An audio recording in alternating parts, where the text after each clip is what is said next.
My parents wanted me to drop out of college to fund my siblings' education. I refused and got disowned. Now they want me back after I landed a university job.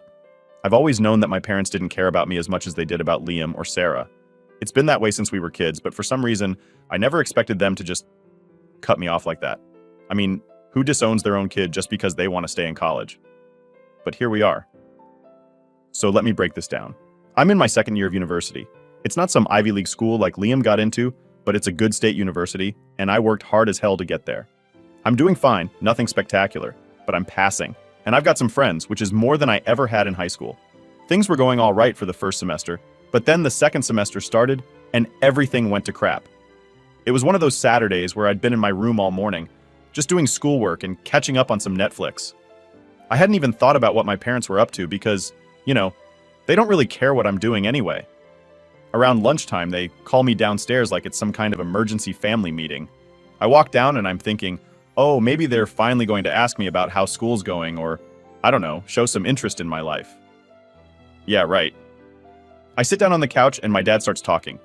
He's using that lawyer voice he's got, the one where he sounds all reasonable, but you can tell he's just manipulating the conversation. He's like, Maya, we've been thinking about your future. We want to talk to you about something important. And in my head, I'm like, okay, maybe they've got some advice about internships or something. Nope. My dad goes, we've decided that it would be best for you to take a break from college. I swear my brain froze for a second. I literally didn't understand what he was saying. I asked him, what do you mean take a break? And my mom jumps in with this fake sympathetic tone. You've been doing okay, honey, but we think it's time you start contributing more to the family. Liam is starting law school soon, and we need to make sure Sarah's future is secure too. That's when it hit me. They wanted me to quit school and get a job to help pay for Liam's law school and Sarah's college fund. No joke. They didn't even try to sugarcoat it. My own parents were asking me to give up my education, something I've been busting my ass for, so they could support Liam and Sarah. Like, what the actual hell? I just sat there, staring at them, trying to process it. Are you serious? I asked. My dad, still in that damn lawyer voice, goes, this is a practical solution, Maya. College hasn't been working out as well for you as we hoped. We think it's better if you start working full-time and contribute to the household. You can always go back to school later. Go back later? Like it's that easy. I couldn't believe what I was hearing. I tried to explain that I was doing fine in school, that I had plans for my future, but they weren't having it. My mom, always the queen of passive-aggressive insults, says, not everyone is cut out for higher education, Maya. There's no shame in honest work. At that point, I couldn't hold it in anymore. I lost it. So, you want me to drop out so you can pay for Liam and Sarah? I asked, my voice cracking. What about my future? Do I not matter at all? And you know what they did? My dad sighed like he was so disappointed in me, and my mom just shook her head. We've given you plenty of chances, Maya, my dad said. You've never been as focused as your siblings. We're just being realistic about where you fit in this family. That hit hard. Like, really hard. It wasn't just about the money or school. It was about how they've always seen me. Like I'm some sort of afterthought, a backup plan if Liam or Sarah doesn't pan out. And in that moment, I realized that no matter what I did, I was never going to be good enough for them. So I did something I never thought I'd have the guts to do. I stood up, looked them dead in the eyes, and said, I'm not dropping out. If you're done with me, fine. I'll figure it out on my own. The room went dead silent. My mom looked like she'd just seen a ghost, and my dad, well, he just looked pissed. I think they honestly thought I'd cave, that I'd just nod my head and agree to their stupid plan. But not this time. I was done being their backup plan. So, after that whole conversation with my parents, I was still pretty much in shock. Like, what just happened? One minute I'm in college, doing fine, and the next I'm being told I'm basically useless and need to quit everything I've been working for to help Liam and Sarah. It was like a slap to the face, but at the same time, I kinda wasn't surprised. This was just how it always was with them. Liam and Sarah were the stars, and I was, I don't know, the background character. Anyway, after I told them I wasn't quitting school, things got even weirder. My dad didn't say anything at first, just kind of stared at me like I'd insulted him. Then my mom, of course, started with the tears. Classic. She's sitting there, crying and saying, we're doing this for you, Maya. We just want what's best for the family. But all I could think was, how is this for me? They wanted to sacrifice my future to make sure Liam and Sarah had theirs set up. I was done. I'd had enough of their guilt trips and their constant favoritism. So I told them flat out, I'm not quitting school. If that's what you want from me, I'll just leave. I expected more yelling, more tears, maybe even a fight. But instead, my mom just kept crying, and my dad muttered something about, "You'll regret this decision." But they didn't try to stop me. It's like they didn't even care if I left or stayed. I went upstairs and grabbed my old suitcase. You know, the one we used to take on family vacations? I hadn't used it in years. It felt weird pulling it out like I was packing for a trip, but this time I wasn't sure when or if I'd be coming back. I started throwing clothes in. Nothing fancy, just essentials. A few pairs of jeans, some t-shirts, my favorite hoodie. I couldn't even think straight, but I knew I had to get out of there before I lost my nerve. As I was packing, I heard my parents downstairs. My mom was still crying, and my dad was pacing back and forth, talking to her like I wasn't even there. He kept saying things like, "She'll come to her senses, and she's always been difficult." That word, difficult, made my blood boil. It was like they didn't even see me as a person, just a problem to be fixed. It took everything in me not to scream at them. Instead, I just kept packing. I grabbed my laptop, a few notebooks, and the sketchbook I'd been working on. Art's always been my escape, and I figured I'd need it now more than ever. I threw everything into the suitcase and zipped it up. It was heavy as hell, but I didn't care. I was ready to go. The hardest part was walking down the stairs. I could feel my legs shaking and my stomach was in knots, but I knew I had to do this. My parents were still in the living room, acting like I wasn't even there. My mom had stopped crying and was just sitting there, staring blankly at the wall while my dad was scrolling through his phone, probably pretending to be busy with work stuff. Typical. I stood there for a second, waiting for one of them to say something, to try and stop me. But they didn't. They didn't even look up. It was like I didn't exist to them anymore. So I grabbed my suitcase, opened the front door, and walked out. The door clicked shut behind me, and that was it. I was gone. I didn't have a plan. I didn't even know where I was going. I just started walking. My heart was racing, and I could feel the weight of everything hitting me all at once. I was officially on my own. No family, no home, just me and my suitcase. I must have walked for miles before I realized I had nowhere to go. I pulled out my phone and texted my friend Sarah. We weren't super close, but she'd always been there when I needed someone to talk to.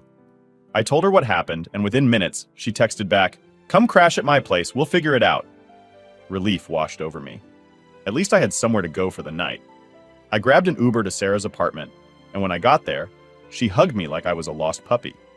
She didn't even ask for details right away, just let me dump my stuff in her spare room and collapse on the couch. It was the first time I'd felt safe in hours. We didn't talk much that night.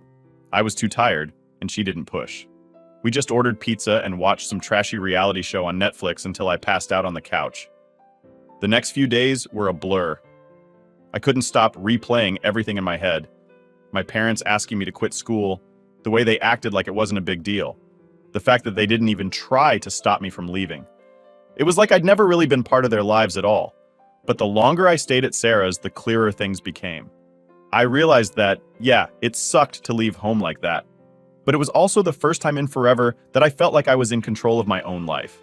No more bending over backward to please my parents. No more trying to fit into the mold they'd made for me. I could actually live for myself. I spent the next week figuring things out. I called my academic advisor, explained the situation, and she was amazing. She helped me apply for more financial aid and even got me into on-campus housing. I was going to be okay. It was weirdly freeing to realize that I didn't need my parents' approval anymore. I was doing this on my own. One of the hardest parts, though, was when my parents texted me. It wasn't an apology, not even close. It was more like guilt tripping, saying things like, "We hope you're okay, and you should come home and we can talk." Yeah, right. They didn't care if I was okay. They just didn't want to look bad in front of the rest of the family. I ignored the texts and focused on getting my life back together. I also reached out to my Aunt Sarah, my mom's sister. She's the black sheep of the family, an artist who never really fit in with my parents' perfect vision of what success looks like. When I told her what happened, she was furious. "They did what?" she yelled over the phone. She offered to help me out financially until I could get back on my feet, and even said I could stay with her during breaks if I needed to. It was the first time in days that I didn't feel completely alone. By the end of that week, I'd moved into my dorm, and I was starting to feel like maybe, just maybe, I'd be okay. I was scared as hell, don't get me wrong, but there was also this weird sense of freedom. For the first time in my life, I wasn't living under my parents' shadow. I could finally breathe. I've been living in my dorm for a while now, just trying to get used to everything. Honestly, it felt strange at first. I'd go to class, come back to my tiny room, and just sit there sometimes. No yelling parents, no guilt trips, just silence. It was a weird feeling, but at the same time, I was getting used to it. I started making friends at school, and my part-time job at the library was actually kind of nice. Quiet, lots of time to think. Anyway, one day, out of nowhere, I get a text from Liam. Yeah, that Liam, the golden boy who could do no wrong. I hadn't heard from him since I left, and honestly, I wasn't expecting to. I figured he'd side with my parents like always, pretend like nothing was wrong, and keep being the perfect son. So, when I saw his name pop up on my phone, I didn't even know if I wanted to respond. But curiosity got the best of me. The message was simple. Can we meet up? I want to talk. No explanation, no apology, just that. I debated ignoring it, but part of me needed to hear what he had to say. So, after thinking about it for a while, I texted him back and told him we could meet at this little coffee shop, halfway between my campus and his law school. At least if things got awkward, I could bail easily. When I walked in, I spotted him immediately.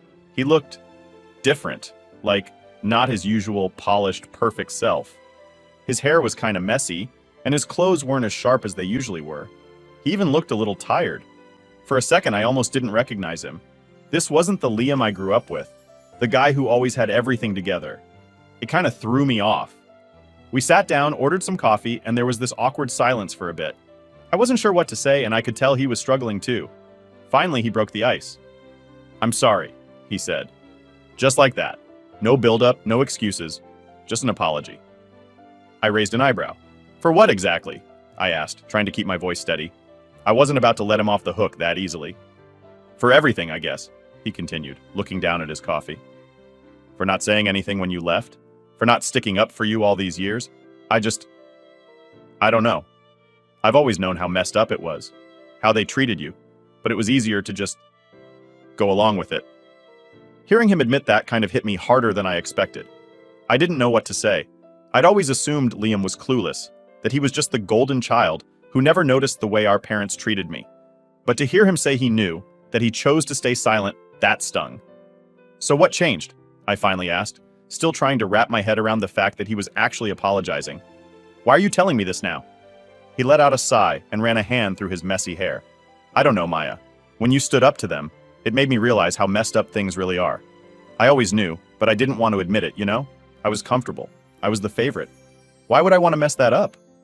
I nodded slowly, trying to take it all in. So, what do you want from me? Forgiveness? No, he said quickly.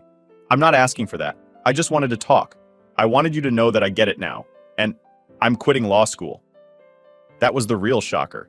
Liam quitting law school? The golden child? The future lawyer of the family? It didn't make sense. Wait, what? You're quitting? Since when? He looked me straight in the eye for the first time since we sat down. Yeah, I've been miserable for months. I never even wanted to be a lawyer, you know? That was all Mom and Dad's idea. I've been faking it this whole time because I didn't want to disappoint them. But seeing you leave and actually do something for yourself, it made me realize I can't keep living like this. I was speechless. This was the same guy who never wavered, who always seemed so sure of himself. To hear him admit that he'd been miserable, that he was only doing what our parents wanted, it blew my mind. So what are you gonna do? I asked, still processing everything. He leaned back in his chair and smiled for the first time. I'm gonna be a teacher. That's what I've always wanted to do. I just never thought it was an option, but I'm done trying to live up to their expectations. I'm applying to an education program next semester. I didn't know whether to be happy for him or angry. Part of me was still pissed that he'd stayed silent all those years, that he never once stood up for me. But another part of me was proud of him for finally breaking away from our parents' control. It was a weird mix of emotions, and I wasn't sure how to feel. We sat there for a while, just talking about everything. He told me how hard it had been growing up with all the pressure from our parents, how he always felt like he had to be perfect. He admitted that he envied me for being able to walk away, for not caring about what they thought anymore. That kind of threw me off. I never thought Liam envied me. I always saw him as the one who had it all figured out. For the first time in my life, I felt like I was actually seeing Liam. Not the perfect, polished version of him that our parents had created, but the real him. And honestly, he seemed just as lost as I was. Maybe even more. As we wrapped up our conversation, Liam hesitated for a second before asking, "Do you think we could hang out more? I mean, I know I wasn't really there for you before, but I'd like to try, you know? Make things right." I didn't answer right away. It wasn't something I could just say yes to without thinking. But after everything he'd told me, after seeing this side of him I never knew existed, I figured maybe it was worth giving it a shot. "Yeah," I said finally. "I think we can try." He smiled, and for the first time in years, it felt like we were actually on the same page. It wasn't perfect, and I still had a lot of anger and resentment to work through, but it was a start. As I walked back to my dorm that day, I couldn't help but feel a weird mix of emotions. I was still pissed at my parents, still trying to figure out what my next steps were, but at least I wasn't alone in it anymore. For once, Liam and I were in the same boat, both trying to figure out who we were outside of our parents' expectations. It wasn't the resolution I expected, but it was something. And for now, that was enough. So after that whole coffee meetup with Liam, I was feeling pretty weird about everything. I mean, on one hand, I was kind of glad he finally got what I've been going through, but on the other hand, I was still pissed at him for staying quiet all those years. And then, there was the fact that I hadn't heard from my parents since I left. Nothing. It was like I just didn't exist to them anymore, which was honestly the most messed up part of it all. That is, until I got a message from my mom. It wasn't anything heartfelt or apologetic, though. It was more like a guilt trip, disguised as concern. Typical. The text popped up one evening while I was sitting in my dorm room trying to focus on some assignments. My phone buzzed, and there it was from my mom. "Maya, we've been thinking about you. We hope you're doing okay. Please come home. We miss you." Yeah, sure they missed me. They missed having someone to boss around. At first I wasn't even going to respond, but something about that message just rubbed me the wrong way. It was like they were pretending nothing had happened, like they didn't kick me out because I wouldn't quit school for Liam and Sarah. I sat there staring at my phone, debating whether to even bother replying. But then, before I knew it, my fingers were typing. "You guys miss me? Really? You didn't seem to care when you asked me to drop out and pay for Liam and Sarah's future. What's changed now?" I sent it before I could second guess myself. There was no way I was letting them get away with acting like the past few months didn't happen. I wasn't going to just crawl back and pretend like everything was fine because it wasn't. About an hour later, my phone buzzed again. This time, it was a longer message. My dad had jumped in, of course. He wrote, "Maya, that's not fair. We were trying to make the best decision for the family. We've always done what we thought was right for all of you, and sometimes that means making hard choices. But you've always been part of this family. It's not too late to come back and talk."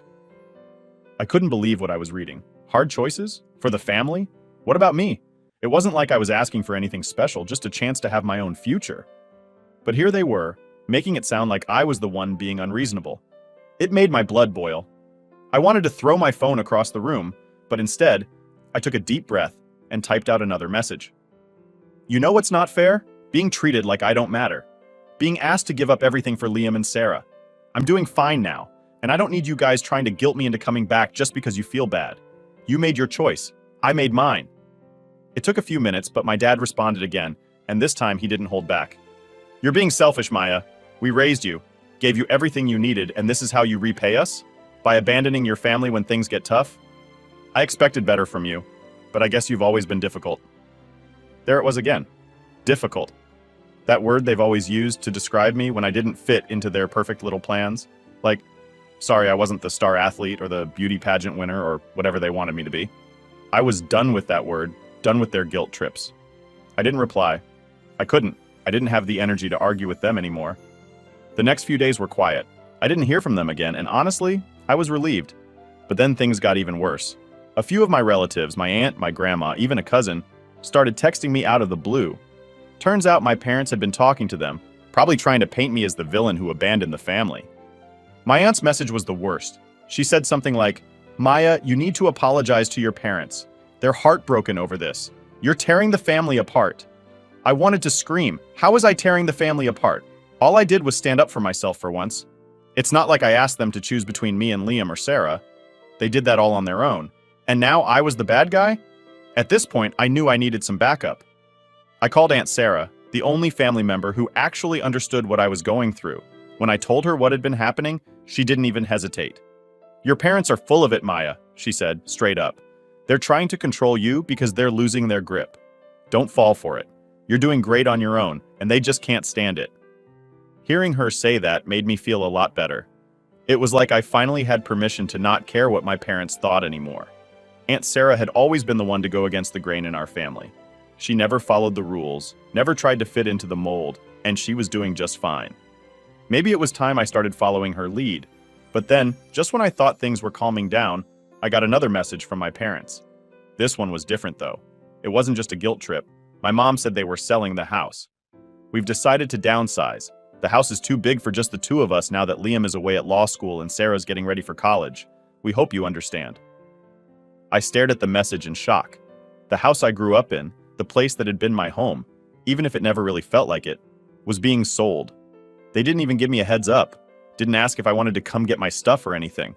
It was like they were wiping me out of their lives, one step at a time. I didn't reply. What was I supposed to say? Oh, cool. Thanks for selling my childhood out from under me? Yeah, no thanks.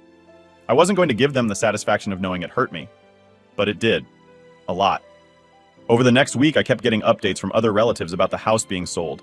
My parents were moving into some smaller place in a nicer neighborhood, apparently. It was like they were setting up this whole new life without me, and I was just supposed to be okay with it.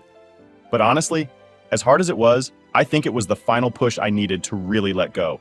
The house, the family, the whole messed up dynamic, it was all behind me now. They'd made their choice, and I'd made mine. There was no going back. By the end of that week, I blocked their numbers. I didn't want to hear from them anymore. I didn't need their guilt trips or their constant reminders that I was never going to be good enough for them. For the first time in my life, I was truly free. It was scary as hell, but it also felt kind of amazing. After I blocked my parents' numbers, things got kind of quiet. For the first time in what felt like forever, there was no constant barrage of guilt trips or messages from relatives trying to talk some sense into me. It was just peaceful. At first, I didn't know what to do with that quiet. It felt weird, like something was missing. I guess I'd gotten so used to the chaos that being on my own, really on my own, was a whole new world. Life started to settle into a rhythm after that. My classes were going well, and I'd gotten the hang of balancing work and school. The library job turned out to be a lifesaver, not just for the paycheck, but for the quiet space to clear my head. I wasn't constantly stressed about what my parents thought of me or trying to live up to their expectations. I was just living. But then, out of nowhere, I get another message. This time it wasn't from my parents or some random relative. It was from Sarah. Yeah, my little sister who had basically been the perfect princess her whole life. The one who always got the best of everything, from mom's constant attention to the nicest birthday parties. We hadn't really talked since I left, so seeing her name pop up on my phone was a surprise. Her message was simple. Hey, can we talk? I wasn't sure what to make of it. I mean, Sarah had never been mean to me or anything, but she never really stuck up for me either. She was just kind of there, doing her own thing, living in her bubble. So why now? Why did she suddenly want to talk? I debated ignoring it, but after staring at the message for a few minutes, I decided to reply. Sure, what's up? We ended up setting a time to talk later that night. I wasn't sure what to expect, and to be honest, I was kind of nervous. What if she was just calling to guilt me too? Or worse, what if she was mad at me for leaving? When I picked up the phone, Sarah's voice was quiet. Not the bubbly, happy tone I was used to hearing from her. She sounded different. Right off the bat, she apologized. I'm sorry, Maya, she said. I didn't really get it before. About you. About what you've been dealing with. That threw me off. I wasn't expecting her to say something like that. What do you mean? I asked, trying to keep my guard up just in case. Sarah sighed, and I could hear her shifting around on the other end of the phone, like she was struggling to find the right words. Mom and Dad have been talking a lot about you since you left, she explained. But I've been thinking about everything too, and I realized they've been kind of awful to you. Like, I always knew things were different for you, but I didn't really see it, you know? I didn't know what to say. Part of me wanted to be mad at her for not realizing it sooner, but another part of me just felt sad. Sad that she was only just now seeing how messed up things had been. Yeah, it's been pretty rough, I finally said, trying to keep my voice calm. Sarah kept talking, and for the first time she opened up about her own struggles. She talked about the pressure Mom put on her to always be perfect. How every little thing she did had to be the best or it wasn't good enough. It was like she was trapped in this constant competition, always trying to live up to Mom's impossible standards. It wasn't the same as what I'd gone through, but I could tell it was weighing on her in a way I hadn't seen before. I've been so scared of disappointing them, Sarah admitted. Like, if I mess up even once, it'll all fall apart. But seeing you leave and stand up for yourself, it made me realize I don't want to live like that either. I don't want to be perfect all the time. I wasn't sure how to feel. On one hand, I was glad Sarah was finally starting to see things clearly. On the other, I was still carrying a lot of anger and hurt from how I'd been treated for so long. But I couldn't just push her away. She was reaching out in a way that felt real, and I knew how hard it was to break away from the pressure our parents put on us. I get it, I told her. It's tough to stand up to them, but you've got to do what's right for you. You can't keep living for them. We talked for a long time that night, and by the end of it, something had shifted between us. It wasn't perfect, and I still had my guard up, but for the first time I felt like I had a real connection with Sarah. Not the picture-perfect sister she always tried to be, but the real Sarah, the one who was struggling just like I had been. After that conversation, things started to change even more. Sarah and I kept in touch, talking every few days, just checking in on each other. She was still figuring things out, but I could tell she was trying to take control of her own life, not just live the one our parents wanted for her. And in a weird way, I felt proud of her. She was starting to stand up for herself, and that took guts. Meanwhile, I was finally feeling like I was building a life that was mine. I'd joined a student group for people with toxic family backgrounds, and it was nice to have people to talk to who understood what I was going through. I wasn't the only one dealing with messed up family dynamics, and that made me feel less alone. One day out of the blue, I got an email from the University Counseling Center. They'd heard about the support group I was part of and wanted me to help develop a peer support program for other students dealing with similar issues. It was a paid position, and it felt like everything I'd been through was finally being put to good use. I could actually help other people who were struggling, and that felt huge. I started working on ideas for the program, drawing from my own experiences and the stories I'd heard from others in the group. It was like all the crap I'd dealt with, my parents, the guilt trips, the pressure, was finally turning into something positive, something that could actually make a difference. And as I sat there, sketching out plans for the program, I realized something. I didn't need my parents' approval anymore. I didn't need them to see me, to validate me, or to tell me I was doing a good job. I had built my own life, and for the first time, I felt like I was in control of it. Sure, there were still tough days, days where I missed the idea of having a normal family, where I wished things could have been different, but I was okay with that. I was learning how to be okay with myself, and that was something my parents could never take away from me.